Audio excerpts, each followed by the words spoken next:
This is Lisa from Mobile Tech Review, and it's Smackdown time. As you requested, we have the Lenovo ThinkPad X1 Extreme and the HP Spectre x360 15-inch gem cut, the one with the NVIDIA GTX 1050 Ti Max-Q graphics card inside, which is what this one has too. These both have 6-core Intel Coffee Lake CPUs inside, and they both support a pen. They both are available with 4K displays. They're both thin and light, kind of pro apps, sort of professional high-end laptops. Now, the Lenovo goes completely flat, so it does 180 degrees with the hinges, where the Spectre is a full convertible, 360-degree hinges, which means you can put it in tablet mode if you want to as well, and tent mode, so keep that in mind while you're watching this. I'm going to smack them down now. So what's the difference? First off, the ThinkPad, as you probably know, ThinkPads are the business line, so they target businesses, but a lot of individuals buy them, and small businesses, otherwise called SOHOs. So yeah, the HP targets the high-end consumer market, which means you'll see it in a place like Best Buy, but not so much in the corporate buying lineup. But individuals will buy it and small businesses will buy it. HP has other lines like their Elite line for businesses. So the differences are things like Lenovo goes with that mil-spec standard for durability. A lot of that is heat, dust, and humidity kind of stuff, but they have some shock and vibration. It's largely carbon fiber on the outside, the casing, with a metal cage on the inside for rigidity. So that makes it lighter. It's around 4 pounds versus 4.78 pounds for the HP, which is clad in metal, which is great because it looks chic and frou-frou for consumers. You've got this complete metal-clad laptop. Now, I think the HP is pretty durable. I mean, that is one rigid casing, but probably the thing I would worry about most is the display breaking on that. If you did drop it 3 feet onto a floor, Lenovo tends to sustain damage pretty well, a little bit more shock absorbing in that design.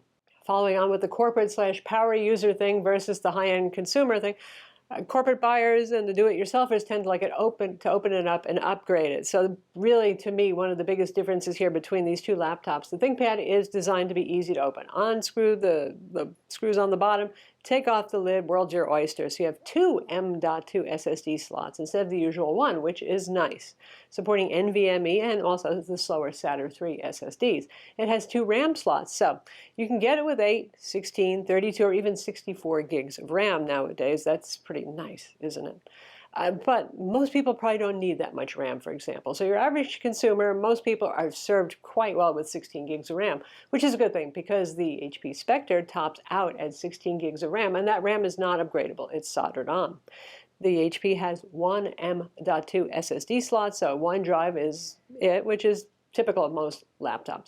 It's more of a pain to open, mostly because you have to pull out the rubber strips on the bottom to get to most of the screws that hold the bottom cover on, and you might munge up the adhesive that holds those strips on and have to order a new set of rubber strips if you open it up.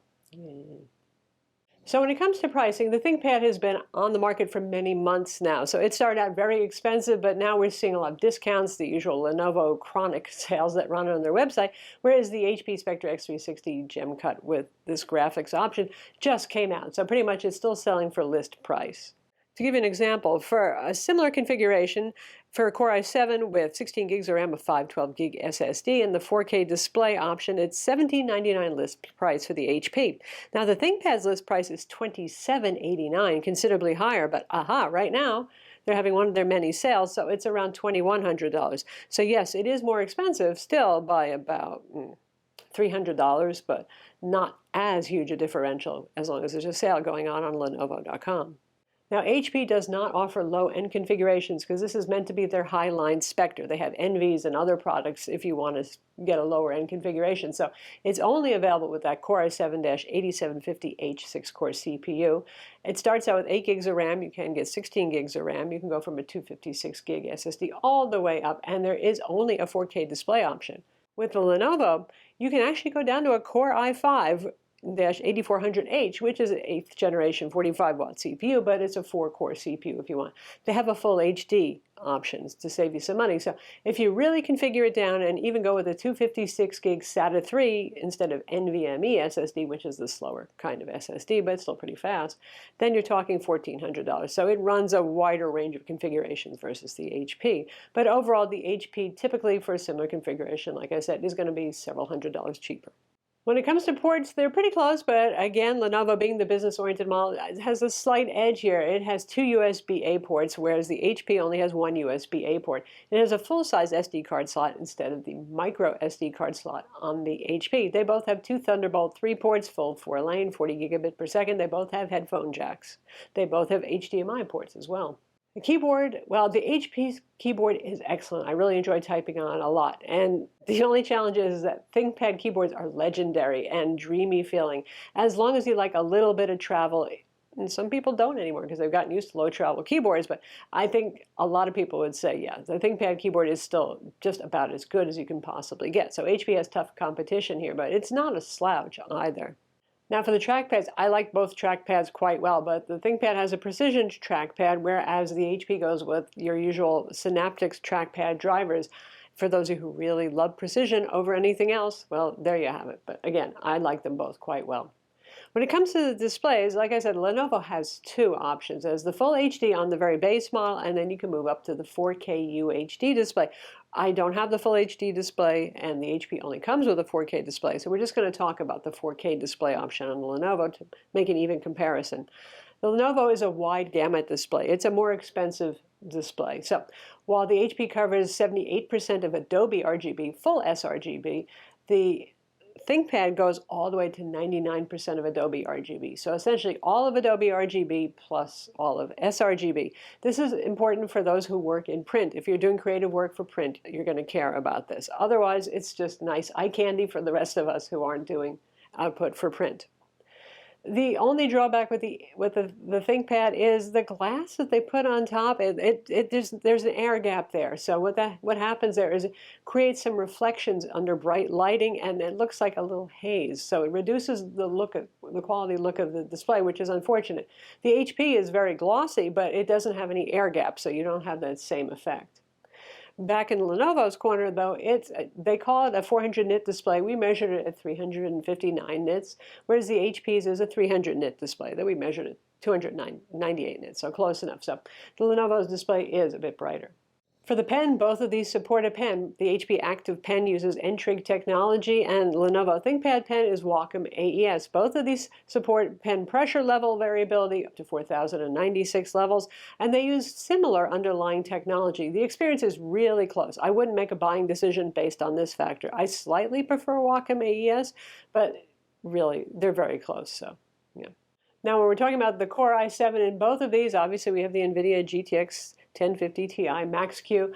You're looking at pretty much the same performance because you're looking at the same CPU and the same GPU there, and the benchmarks are pretty darn close. ThinkPad comes up a little higher on CPU. The HP comes up a little higher on the GPU-based tests. So the real difference here is the thermals. And surprisingly, because Spectres have always run really hot, and this is the most powerful one yet, they have the thermals a little bit under better control at HP than ThinkPad does, which is, again, is surprising to me. So the core temperatures typically run higher on the ThinkPad, and you'll hear the fans more often. It's carbon fiber versus metal, though, so you won't feel the surface feeling as hot to you when it touches your skin. So there's that. But yeah, HP actually is doing a little better with cooling. So that means that when you do demanding tasks for a long period of time where the CPU would normally start to throttle down, you'll get a little less throttling on the HP, but they're both going to throttle because when you make these super thin and light designs with incredibly powerful internals, even with thin and light gaming laptops like the 15-inch Razer Blade, there's going to be some throttling that's going to happen. But win for the HP on that one.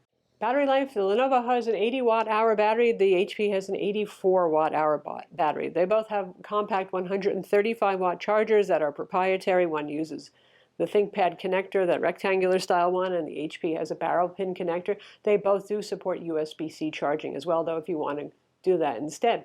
So as you might expect, battery life is going to be similar. The HP typically runs a little bit longer, by about 25 to 30 minutes longer on a charge, doing the same productivity, light video streaming, 150 nits of brightness test that we use for testing our laptops, real world style.